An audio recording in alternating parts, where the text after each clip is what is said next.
আমার এবং শাকিব ভাইয়ের যে কেমিস্ট্রিটা আছে সেটা পছন্দ করেছেন। এটা ডেফিনেটলি আমার জন্য চ্যালেঞ্জিং ছিল। অবশ্যই পার্থক্য তো আছে, এটা ডিফারেন্ট মিডিয়াম। কাজের শুরুগুলো খুব বড় এবং গ্র্যান্ড হয়। আসলে আমার জন্য অনেক বড় একটা পাওয়া যে এরকম একটা রেকর্ড ব্রেক করতে যাচ্ছে, এরকম একটা সিনেমার অংশ হতে পেরেছি। সো অবশ্যই খুবই ভালো লাগছে। এইটাই তো আসলে আমার মনে হয় আমার জন্য অনেক বড় একটা মোটিভেশন, যে দর্শক সিনেমাটা দেখছেন এবং এত গুণী অভিনেতা এবং অভিনেত্রীদের মাঝখানে আমার অভিনয়টা পছন্দ করেছেন এবং আমার এবং শাকিব ভাইয়ের যে কেমিস্ট্রিটা আছে সেটা পছন্দ করেছেন, ভবিষ্যতে দেখতে চাইছেন।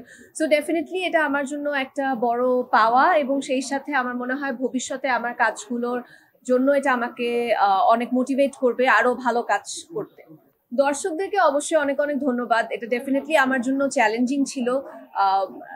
মেগা স্টার, যার ২৬ বছরের অভিজ্ঞতা, এরকম একজন বড় স্টারের সাথে স্ক্রিন শেয়ার করা ইজি না। সেই সাথে আসলে রায়হান রাফির গত যা যা ছবি ছিল সবগুলোই সুপার ডুপার হিট, দর্শক পছন্দ করেছে। সো এখন যেটা আমি গতবারও বলেছিলাম যে আমি আসলে এই টিমের একটা নতুন এডিশন। সো আমাকে দর্শক গ্রহণ করেছে, কেমিস্ট্রি পছন্দ করেছে। এটা ডেফিনেটলি আমার যে চ্যালেঞ্জটা ছিল সেই চ্যালেঞ্জটা নিয়েছি এবং পছন্দ করেছি। এটা ভালো লাগছে। জয়া আপু আমাদের দেশের one of the best actresses, এটা আসলে আমরা সবাই জানি এবং সবাই তার কাজ দেখেছি। এবং আমি ছোটবেলা থেকেই আসলে যখন অ্যাক্টিং স্টার্ট করেছি তখন থেকেই জয়াপুর অ্যাক্টিং আমার ভীষণ ভীষণ পছন্দের।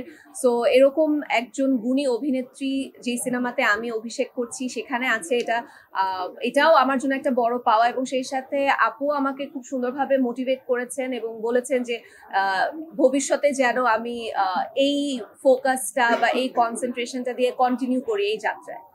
প্রথম দিন একসাথে ছিলাম এবং এটা আসলে আমার মনে হয় খুবই আনএক্সপেক্টেড একটা কোয়েশ্চেন, কারণ প্রমোশনে তো আসলে এক এক সময় এক একজনের ব্যস্ততা থাকে এবং এটা প্রোডাকশন হাউস থেকে স্কেডিউল করা থাকে। এখানে আমাদের কোনো হাত নেই। এখন যদি ডেফিনেটলি প্রথম দিন পেয়েছেন, এর পরেও যদি সুযোগ থাকতো, আমার ব্যস্ততা বা আপুর ব্যস্ততা যদি স্কেডিউল কনফ্লিক্ট না করতো, তাহলে অবশ্যই আমাদেরকে একসাথে পেতেন। জয়া আপু অলরেডি শুট শুরু করেছেন, এজন্য আমরা দুইজন নায়িকাকে একসাথে দিতে চাই না আপনাদের। অবশ্যই পার্থক্য তো আছে, এটা ডিফারেন্ট মিডিয়াম। তবে আমার তো আসলে কাজ হচ্ছে অভিনয় করা। আমি বলতে পারি যে আমি ভীষণ লাকি যে আমার কাজের শুরুগুলো খুব বড় এবং গ্র্যান্ড হয়। সো রায়হান রাফিকে পেয়েছি, সেই সাথে আলফা এসবিএফ চৌকি, যেই অ্যারেঞ্জমেন্টে আসলে কাজ করতে পেরেছি, এরকম অ্যারেঞ্জমেন্ট এক্সপিরিয়েন্স করাটাও আসলে অ্যাক্টর হিসাবে অনেক বড় একটা লেসন হিসাবে বা একটা টিচিং হিসাবে কাজ করবে আমার পরবর্তী কাজগুলোতে। এবং সেই সাথে আমি আসলে মনে করি ছোট পর্দাটা আমার ছোট পর্দার আমার যে কাজগুলো ছিল দর্শক পছন্দ করেছে এবং সেখানে আমি আসলে বড় পর্দায় কাজ করার জন্য রিহার্সাল করতে পেরেছি বা ওটাকে প্র্যাকটিস হিসেবে আমি ব্যবহার করতে পেরেছি। সো দর্শক দিন শেষে আসলে আমি দর্শকের জন্য কাজ করি, আমরা সবাই দর্শকদের জন্য কাজ করি। সো দর্শকরা ভালোবাসা দিচ্ছে, এটাই আমার জন্য অনেক বড় একটা ব্যাপার।